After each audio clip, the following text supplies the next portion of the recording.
Hello everyone, welcome to Edutech. कैसे हैं आप सभी लोग?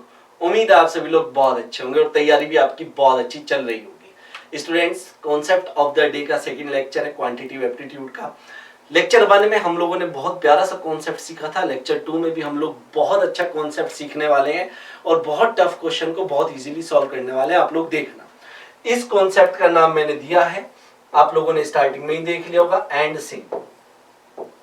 क्या है इस कॉन्सेप्ट का नाम? एंड सेम, या आप इसे एंड इक्वल भी कह सकते हैं। इसका मतलब क्या है? इसका मतलब आप लोगों को क्वेश्चन पढ़ के पता चलेगा। और मैं चाहता हूं कि जैसे ही क्वेश्चन आप लोगों के सामने आए, आप वीडियो को पॉज करेंगे, क्वेश्चन को ध्यान से पढ़ेंगे, सॉल्व करने की कोशिश करेंगे। हो जाएगा तो बहुत अच्छा है, और अगर नहीं हुआ उसके बाद ही वीडियो को प्ले करेंगे। और प्लीज लाइक, शेयर और सब्सक्राइब जरूर करें, ठीक है? तो चलिए स्टूडेंट्स, और इस तरह के क्वेश्चन आपके आरबीआई ग्रेड बी, नाबार्ड और सेबी सभी एग्जाम में पूछे जा सकते हैं। तो स्टूडेंट, क्वेश्चन आप लोगों के सामने है, आप लोग ध्यान से पढ़ लीजिए क्वेश्चन क्या है। मैं भी आप पहले तो वीडियो पॉज कर दीजिए। तो उम्मीद है आप लोगों ने वीडियो पॉज करके इस क्वेश्चन को सॉल्व करने की कोशिश की होगी, ठीक है? और बहुत सौ के लोगों के आंसर भी आए होंगे, ऐसा नहीं कि आंसर नहीं आए होंगे, लेकिन फिर भी हम लोग देख लेते हैं कि ये क्वेश्चन है क्या।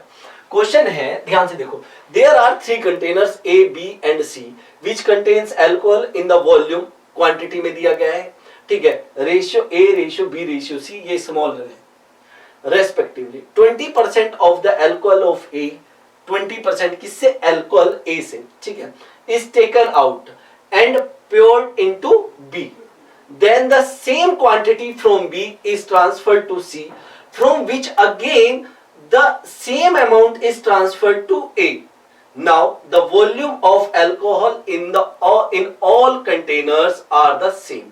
बस ये देखिए, the volume of alcohol in all containers are the same, ये कहा गया है। इसीलिए इस कॉन्सेप्ट का नाम मैंने कहा है and same. Then value of a plus b plus c is, और a b c जो है वो क्या है? सिंपलेस्ट नेचुरल नंबर है। ये बहुत प्यारा क्वेश्चन है। सबसे पहले तो आप सोचिए कि आप a ratio b ratio c निकाल सकते हैं? नहीं निकाल सकते। और देखो, ये जो नन ऑफ दिस दे दिया ना इसने ऑप्शन में, ये आपकी थोड़ी सी कहानी बढ़ा देगा, ठीक है? तो बताइए किस तरीके से क्वेश्चन सॉल्व करेंगे। पहले एक बार और ध्यान से पढ़िए क्वेश्चन को, करें, स्टार्ट करें, सॉल्व करें। अब ध्यान से देखो स्टूडेंट्स, आपके पास फाइनली क्या दिया गया था? ए, बी और सी। प्लीज ध्यान से देखना, ए, बी और सी। तो हुआ क्या, कैसे कैसे प्रोसेस बढ़ रहा था पहले तो वो देखिए, ठीक है? पहला प्रोसेस हुआ कि ए से बी में गया और सी तो अनटच रहा, ये हुआ ना। दूसरे प्रोसेस में बी से सी पे गया, ए अनटच रहा। और तीसरे प्रोसेस में सी से ए पे गया और फिर, ठीक है, बी अनटच रहा।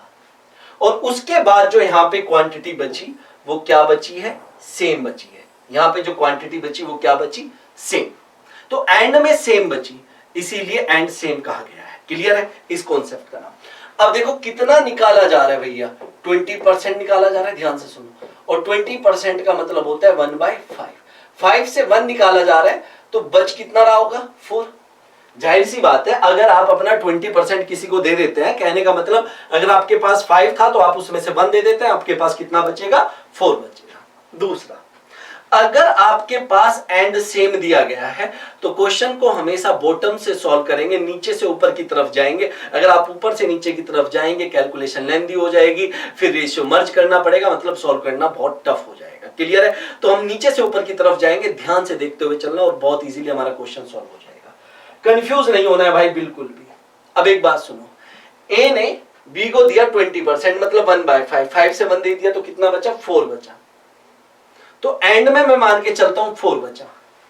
एंड में 4, अगर ए के पास एंड में 4 बचा तो बी के पास भी 4 रहा होगा, सी के पास भी 4 रहा होगा। दूसरा, अब आप एक बात देखो, ए पे कितनी बार काम किया गया? 2 बार काम किया गया। ए से बी पे गया, फिर सी से ए पे गया, 2 बार काम किया गया। तो अगर मैं सिंपल 4 ले लूंगा तो मेरी कैलकुलेशन थोड़ी लेंथी हो जाएगी। दूसरा, आपके दिमाग में ये भी आना चाहिए कि अगर एंड में 4 आ रहा है तो कहीं ना कहीं ऑप्शन में भी 4 का मल्टीपल होना चाहिए। कंपलसरी नहीं है, लेकिन ऐसा हो सकता है। आप कहेंगे 48 है, फिर आंसर मैं कहूंगा नन ऑफ दीज भी तो दिया गया है, तो सॉल्व करना पड़ेगा। दूसरा, जब 2 बार प्रोसेस हुआ है तो सिंगल अगर आप 4 मान के चलेंगे तो फिर से कहीं ना कहीं आप अपनी कैलकुलेशन को लेंदी कर रहे हैं, कहीं ना कहीं चीजें फिर से फ्रैक्शन में आएगी, कहीं ना कहीं फिर पॉइंट में आएगा। इसीलिए मैं 4 नहीं 16 एज्यूम करता हूं, क्योंकि 16 4 से 2 बार कट जाएगा पूरा पूरा। बात समझ में आ रही कि नहीं आ रही है? सिंपल है ना? चलिए बहुत अच्छा है। तो मैं मान के चल रहा हूं कि एंड में हर एक के पास 16 16 बचा। ध्यान से अब देखना, एक बात सुनो, ए के पास 16 कब आया? जब, अब ध्यान से देखेंगे आप लोग, जब यहां से इसे क्या दे दिया गया?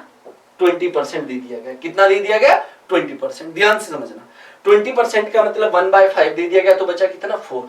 अब सी के पास 4, सी के पास यहाँ पे 4 पार्ट बचा और इस 4 पार्ट की वैल्यू 16 है। बात समझ रहे हैं ना? लास्ट में भाई 4 पार्ट ही तो है ना, तो 16, तो 5 पार्ट की वैल्यू कितनी रही होगी? 20। मतलब यहाँ पे इसके पास, सी के पास कितना रहा होगा? 20। बी रहा है अनटच, बी को टच नहीं किया गया।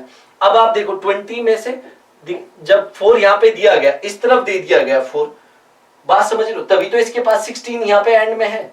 तो जब 4 यहाँ पे दिया गया, 4 मिलने के बाद ये 16 हुआ, तो 4 मिलने से पहले ये कितना रहा होगा? 12 रहा होगा या नहीं रहा होगा?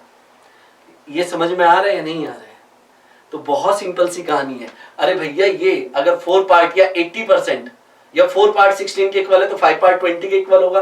20 में से 20%, 20 का 20% कितना होता है? 4। 4 अगर यहाँ पे दिया गया तो ये इनिशियली कितना रहा होगा? 12 रहा होगा। इस बात को क्यों नहीं समझ रहे हो आप लोग? अब ये समझ रहे हो या नहीं समझ रहे हो? बी अनटच रहा।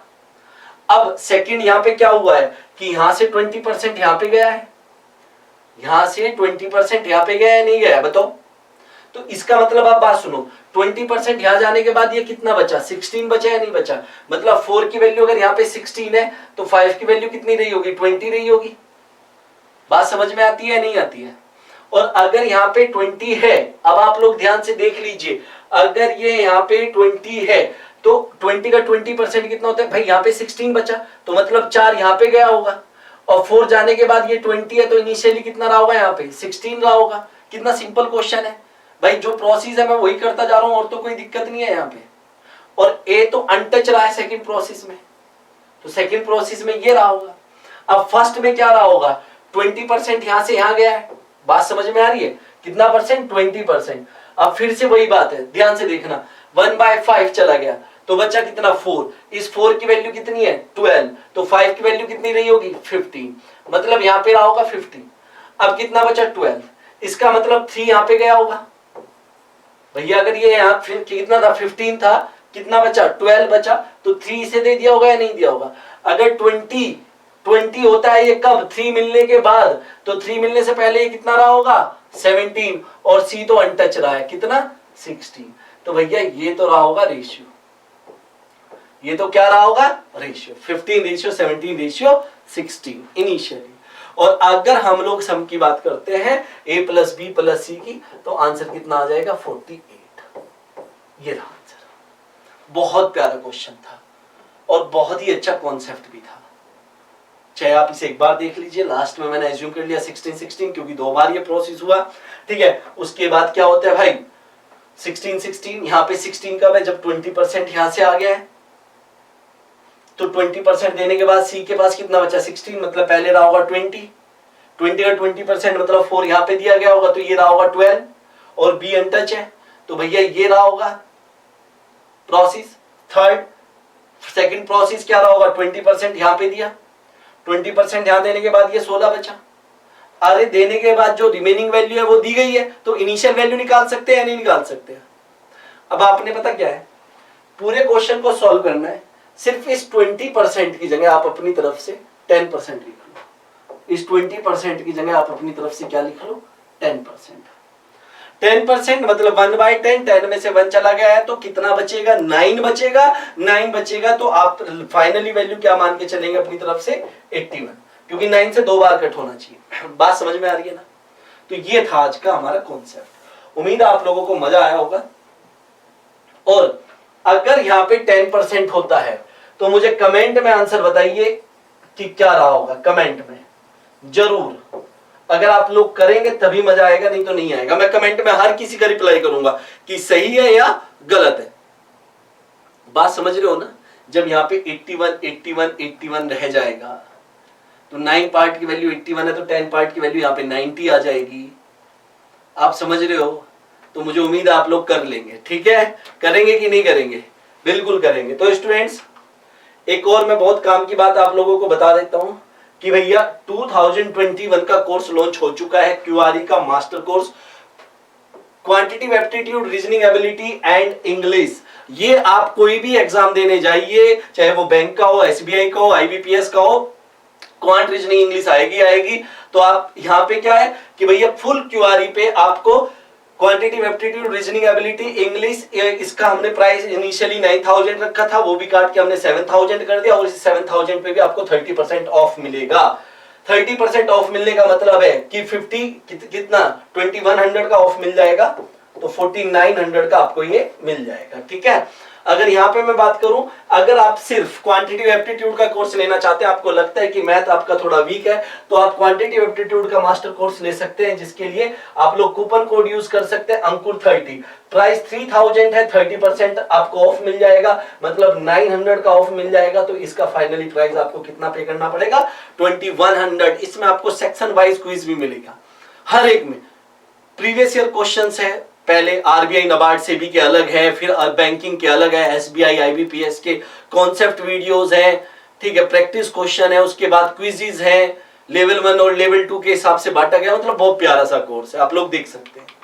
तो स्टूडेंट्स, आज की क्लास में इतना ही। अगर आपकी कोई भी क्वेरी है तो आप हमें कॉल कर सकते हैं 8146207241 पे, ठीक है, या मेल कर सकते हैं hello@edutap.co.in पे। Thank you so much students. मुझे कमेंट में आंसर जरूर बताना, और मुझे ये भी बताना कि क्या ये सीरीज आपको अच्छी लग रही है या नहीं लग रही है। थैंक यू सो मच, मिलते हैं नेक्स्ट क्लास में, तब तक के लिए अपना बहुत ख्याल रखें।